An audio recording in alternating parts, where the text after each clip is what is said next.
Assalamualaikum semuanya. Di video kali ini aku mau ngebahas tentang perpajakan YouTube itu, tapi aku nggak ngasih tahu, maksudnya nggak ngasih tutorial cara ngisinya sih. Cuma tutorial pengisiannya kan udah banyak banget yang ngebahas, tapi aku mau ngasih tahu, siapa tahu teman-teman ada yang kebingungan, yang nggak kerja gitu ya, terus udah menikah dan sebagai istri kayak aku, itu ngurusin NPWP-nya gimana. Nah, sedikit cerita, aku pas ada pemberitahuan dari YouTube yang harus ngisi pajak penghasilan itu, ngisi informasi pajak ya maksudnya. Nah, itu aku bingung sih, karena rata-rata mereka itu ngasih tutorialnya aja, tapi nggak ngasih tahu kalau kita itu sebagai istri atau yang masih lajang gitu tuh. Jadi aku tuh bingung. Nah, jadi aku langsung datang ke kantornya. Sekarang ternyata kalau mau konsul atau mau daftar NPWP dan lain-lain itu harus online. Jadi kalian yang mau bikin NPWP sebelum datang ke kantornya, kalian kalau untuk yang sebagai istri itu, kata mbaknya si resepsionisnya di sana, katanya harus datang langsung. Emang harus datang langsung gitu. Jadi data-data istrinya diminta. Itu kalau kalian udah daftar dan dapat stroke nomor antriannya di online itu, kalian datang aja langsung terus bilang mau bikin NPWP sebagai istri gitu. Nah, nanti kan kalau misalkan kalian daftar online untuk dapetin nomor antrian itu harus wajib masukin NPWP. Nah, kalian masukin aja NPWP suami kalian. Buat yang lajang yang belum nikah itu nggak usah ribet-ribet ya. Nah, karena ini sebagai istri, aku sebagai istri, jadi harus nginduk ke pajaknya suami gitu. Jadi data-data istri dan suami itu dilihat di sana, dicek. Dan kalau kalian mau daftar tapi suaminya pajaknya apa ya, kalau nggak salah itu nggak aktif gitu, intinya nggak aktif, jadi harus diaktifin lagi dan lapor pajak setiap tahun, itu nggak bisa. Jadi harus suaminya aktifin dulu MPIN, kalau nggak salah MPIN-nya itu di email. Nah, baru kalau udah balik lagi ke sana. Kalau buat suaminya yang rajin banget lapor NPWP tiap tahun, nggak perlu ngaktifin MPIN lagi ya, pastinya udah ada laporannya di sana. Nah, kalau udah ke sana aja kasihin kayak KTP suami, istri, NPWP suami sama kakak.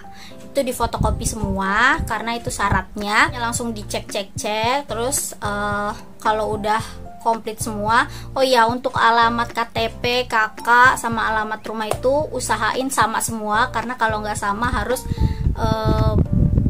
diubah dulu, harus dibenerin dulu gitu. Udah, mbaknya tinggal bikin NPWP istri gitu. Gampang sih bikinnya, cuma agak ribet syarat-syaratnya itu. Tapi kalau buat kalian menikah itu gampang banget sih, karena via online juga bisa gitu. Jadi cuma harus di sananya itu harus data-data istrinya itu masuk aja gitu, kayak kakak, KTP istri gitu. Dan bikin NPWP-nya juga nggak nyampe, kan dia suruh tunggunya 15 menitan gitu, tapi kenyataannya nggak nyampe 15 menit guys, kayak 5 menit aja udah jadi. Ini NPWP aku.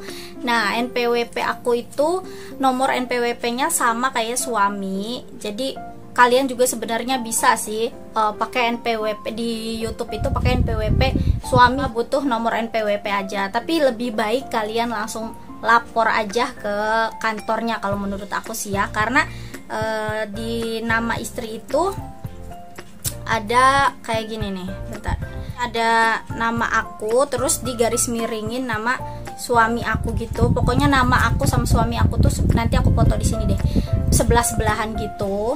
Jadi nama aku, strip, nama suami aku, terus nomor KTP aku, dan NPWP tetap nomor NPWP suami karena istri itu nginduk ke suami. Tapi kalau potongan pendapatan itu dipotong dari pendapatan kita sendiri gitu. Cuma lapor MPIN segala, laporan tahunan itu ngikut aja sama suami. Semoga videonya bermanfaat buat yang kebingungan gimana ya nggak punya NPWP tapi kalau suami sih ada gitu, atau suami juga nggak ada tapi pengen bikin NPWP. Dan itu intinya harus nyiapin fotokopi KTP kalian, suami, kakak, kartu keluarga ya kakak itu, dan fotokopi NPWP suami kalian gitu. Intinya intinya kalau nomor sih sama aja kayak nomor suami gitu, NPWP-nya.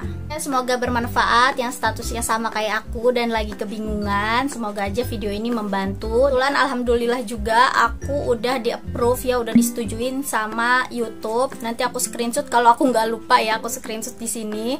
Cuy semuanya alhamdulillah. Tapi untuk potongannya 10% atau 24% atau 30%-nya belum kelihatan karena kan belum nerima ya. Jadi mungkin berlakunya setelah akhir Mei-nya itu, atau setelah kita masukin NPWP tapi pas pendapatan berikutnya potongannya gitu. Jadi belum tahu karena cuma ada balasan email informasi pajak kalian sudah disetujui, tapi nggak ada keterangan 10% gitu, karena udah ngasih informasi pajak itu nggak ada penjelasannya. Jadi dilihatnya next di pendapatan berikutnya. Semoga bermanfaat, semoga membantu teman-teman semuanya. Makasih buat yang udah nonton. Assalamualaikum warahmatullahi wabarakatuh.